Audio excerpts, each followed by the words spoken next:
आज यहाँ पर जनसंख्या समाधान फाउंडेशन का कार्यक्रम है।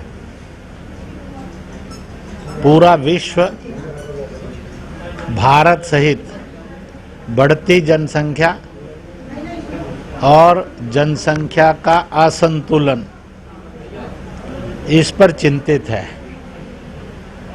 इसलिए पूरा विश्व जनता को नियंत्रित और जन को नियंत्रित करने के लिए और जनसंख्या को नियंत्रित करने के लिए कानून बना रहा है। भारत में भी बना है।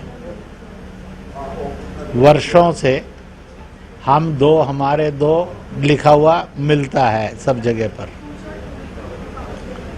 दूसरा चिंता का विषय है, कुछ जाति और मजहब के नेता ऐसे हो गए हैं, उनको लगता है कि अगर मजहब के नाम पर वोट बढ़ा दें तो हमारी मजहबी ताकत बढ़ सकती है।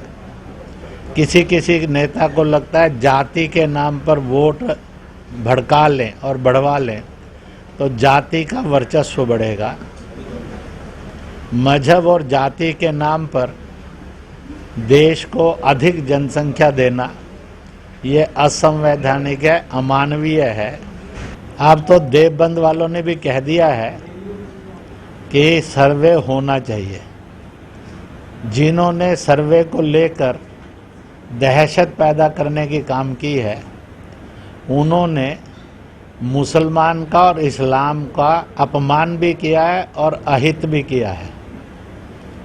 क्योंकि जितने भी अन्य धर्म के लोग हैं, उनके जो शिक्षा संस्थान चलते हैं, आप सिखों के देखेंगे, जैनियों के देखेंगे, पारसियों को देखेंगे, इवन सनातन मतावलंबियों के भी देखेंगे, बौद्धों के देखेंगे, छोटी बड़ी जातियों के देखेंगे।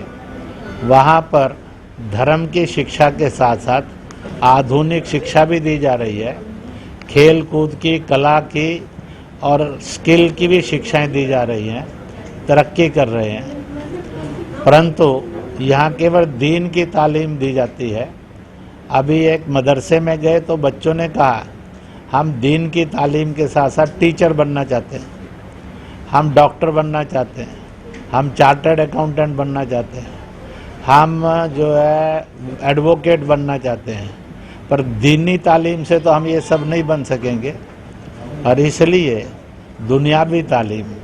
फिर बच्चों ने कहा, हम भी खेल कूद में जाना चाहते हैं, परंतु हमारे पास वो सुविधा ही नहीं है यहाँ पर। इसलिए अब दो परिवर्तन इस सर्वे के केवल करने मात्र से आए हैं।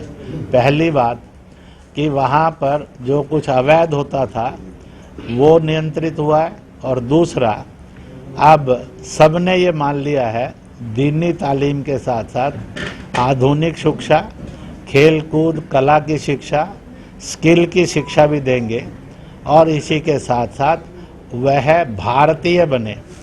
आज बहुत बड़े नेता ऐसे हो गए हैं जो मुसलमान को हिंदुस्तानी, भारतीय और इंडियन नहीं बनकर रखना चाहते, वो उनको फट मुसलमान करके अलग कर लेते हैं।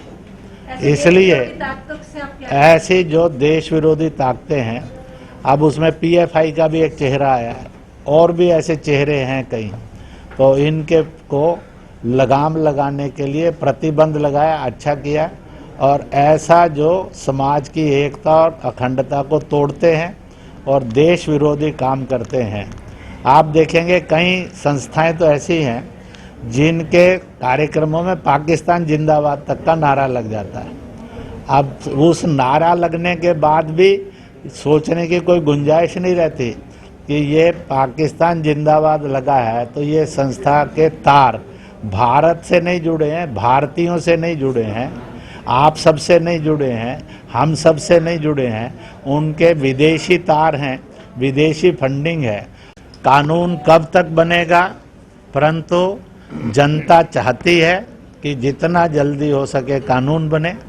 मैं कानून जल्दी बने इसलिए राजनीतिक और मजहबी नेताओं को ये कहूँगा कि वह इसको जात और मजहब में भड़काकर कानून में बनने में अड़चन ना बने, बल्कि वह कानून बनने में सहयोगी बने।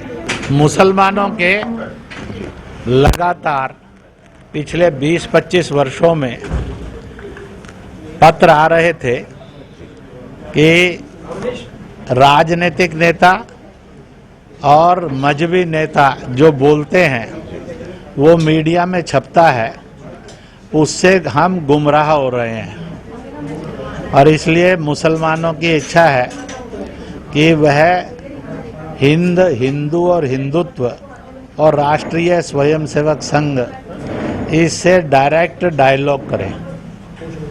और इस प्रकार के डायलॉग 20 वर्षों से चलते आ रहे थे। मुसलमानों ने एक संस्था का गठन भी किया, मुस्लिम राष्ट्रीय मंच, जिसकी इस समय 300 जिलों में 2500 के लगभग शाखाएं भी बन गई हैं। हजारों हजार कार्यकर्ता हैं, लाखों करोड़ों लोग उनके साथ जुड़े हैं। तो इसी प्रकार से और इसी में से आया